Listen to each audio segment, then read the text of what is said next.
कौशल्या ने एक रात सपना देखा। कौशल्या राजपूत, तुमने किए हैं जीवन में अच्छे अच्छे कर्म, इसलिए अब से जब तुम चाहो गायब हो सकती हो, जिसके लिए तुमको सिर्फ चुटकी बजानी होगी और चुटकी बजाते ही तुम गायब। बस एक बात का ध्यान रखना, जहां तुमने कोई गलत काम किया तुमसे ये शक्ति वापस ले ली जाएगी। कौशल्या की नींद टूट जाती है। ये कैसा सपना था? गायब हो जाऊंगी मतलब? हे भगवान! कंबल ओढ़ के सो जाती हूँ, सपना कंबल के अंदर नहीं घुस पाएगा। कौशल्या डर के मारे कंबल ओढ़ के सो जाती है। सुबह कौशल्या मंदिर जाने लगती है। अरे बहू, जल्दी चल, भिखारियों को खाना भी तो खिलाना है। हाँ माँ जी, अभी आई। आज तो खीर और पूरी बने हैं, सब खुश हो जाएंगे। दोनों सास बहू कार से खाने का सामान लेकर मंदिर पहुंचते हैं और भगवान की आराधना के बाद मंदिर के बाहर बैठी भिखारियों को खाना खिलाने लगते हैं। दीदी, आप हर हफ्ते आते हो, इतना सारा करते हो हम लोगों के लिए। मैं आपके लिए रोज अलग से दुआ मांगता हूँ। ये तो फर्ज है हमारा। दीदी, थोड़ी पैसों की मदद हो जाती तो अच्छा होता। बड़े चौराहे पे मेरी बीवी भीख मांगती है, उसका इलाज करवाना है। 100-200 रुपए लग जाएंगे। कौशल्या उसी वक्त भिखारी को 500 का नोट दे देती है और दोनों सास बहू वहां से लौटने लगती हैं। तभी कौशल्या को कोई शंका होती है। अब बहू रुक, तो मैं भी आई। कौशल्या वापस वहीं जाती है तो देखती है कि भिखारी वहां है ही नहीं। कौशल्या को रात का सपना याद आता है। वो चुटकी बजा के गायब हो जाती है और सीधे भिखारी के पास पहुंचती है, पर भिखारी को वो दिखाई नहीं देती। कौशल्या देखती है कि भिखारी उन पैसों से शराब खरीद रहा है और कौशल्या उसे वहीं एक चाटा मारती है। अरे कौन है बे? एक और चाटा पड़ता है। अरे कौन है? कौन है? हिम्मत है तो सामने आओ। भिखारी को झूठ बोलने पर तड़ातड़ चांटे पड़ते हैं। वो वहां से भाग खड़ा होता है। कौशल्या चुटकी बजा के वापस बहू के पास आ जाती है और मन ही मन सोचती है, ऐसे तो मैं कितने गलत काम रोक सकती हूँ। कितनी ताकतवर हूँ मैं, किसी को पता भी नहीं चलेगा। सासू माँ, आप क्या सोच रही हो? अब कुछ नहीं, कुछ भी तो नहीं। ठीक है, मुझे ना थोड़े पैसों की जरूरत थी। मेरे कजिन भाई है ना, उनकी तबीयत थोड़ी इधर उधर हो रही है। वो तो खुद से नहीं कहेंगे कि पैसे दे दो, पर बहन होने के नाते मेरा तो फर्ज बनता है ना कि भाई की मदद करूं।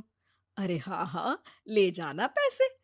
पैसे इसीलिए तो कमाते हैं कि जरूरत में काम आ सके। घर पहुंच के कौशल्या अपनी बहू को 10,000 रुपए दे देती है। कब जाएगी तू मायके? अम, कल शाम की ट्रेन है। दोनों काम में लग जाती हैं। तभी काम वाली दीदी वहां आती है।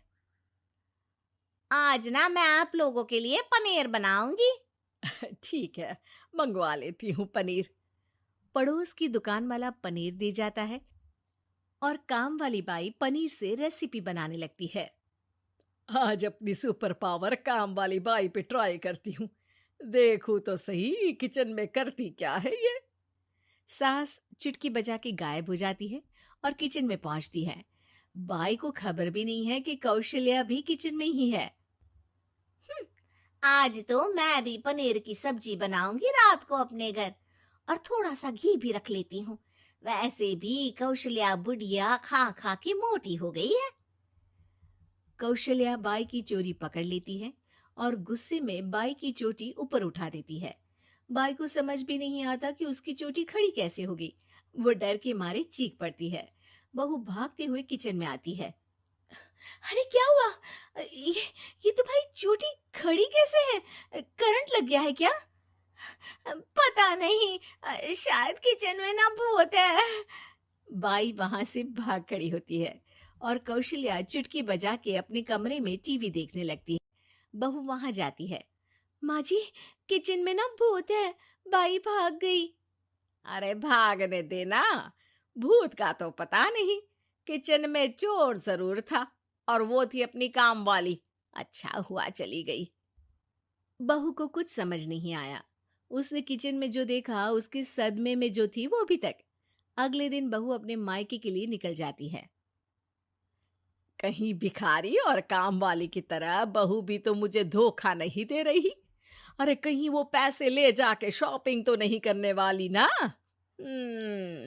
अभी पता लगाती हूँ मुझसे कुछ छिपा है भला। जैसे भगवान सब देख रहा है वैसे ही मैं भी सब देख रही हूँ। सास को अपनी शक्ति पर घमंड आ गया था। वो अब अच्छे काम करने की जगह अपनी शक्ति का इस्तेमाल खुद का शक मिटाने के लिए कर रही थी। वो चुटकी बजाती ही बहू के मायके चली जाती है। भैया, आपने बताया क्यों नहीं कि इतनी तबीयत खराब है? अरे तेरी सास बूढ़ी हो गई है, इतना भला काम करती है, उनकी मदद कौन करता है? यहाँ तो और भी लोग हैं ना। भैया, मेरे पास कुछ पैसे हैं, आप दूसरे डॉक्टर को दिखा दीजिए ना।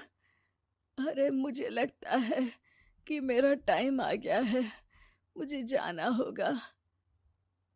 कमरे में भाई की आत्मा को लेने यमदूत आ चुके थे।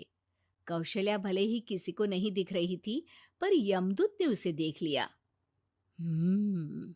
यही आत्मा है शायद, परछाई दिख रही है, पहले ही तैयार खड़ी है।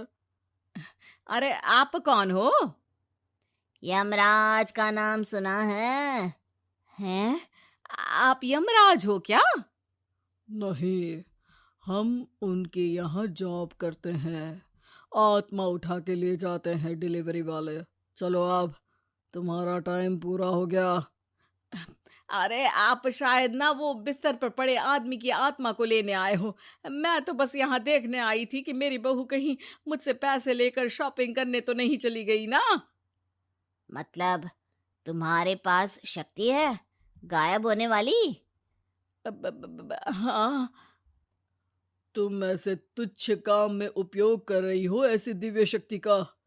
अब तो तुमको ही लेके जाऊंगा।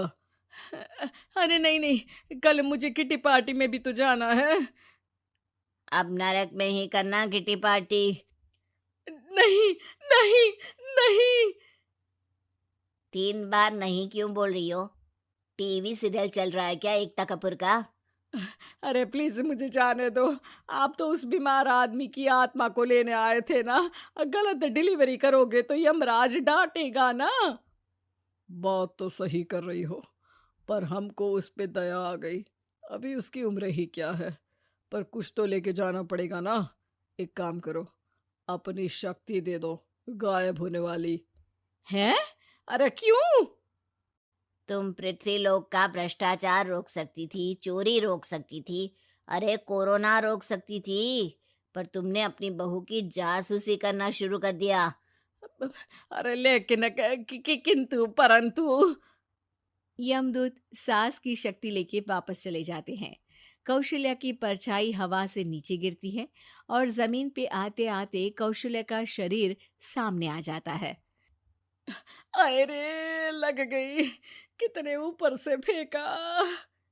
माँ जी, आप यहाँ ऊपर से कैसे गिरी? अरे समधन जी, आप अचानक कमरे में। सब घबरा जाते हैं। सास बहू को सारी बात बता देती है। ये लो आपके 10,000 रुपये। आपको मुझ पे इतना भी भरोसा नहीं है? अरे बहन, मुझे दर्द नहीं हो रहा है, अब अचानक से सब अच्छा होने लगा है। अरे तो फिर बिस्तर से उठ जाओ और मुझे लेटने दो। गिरी हूं ऊपर से तो पूरा बदन दुख रहा है। भाई को तो यमदूत ठीक करके जाते हैं, पर कौशल्या देवी दर्द के मारे बिस्तर पर आ जाती हैं।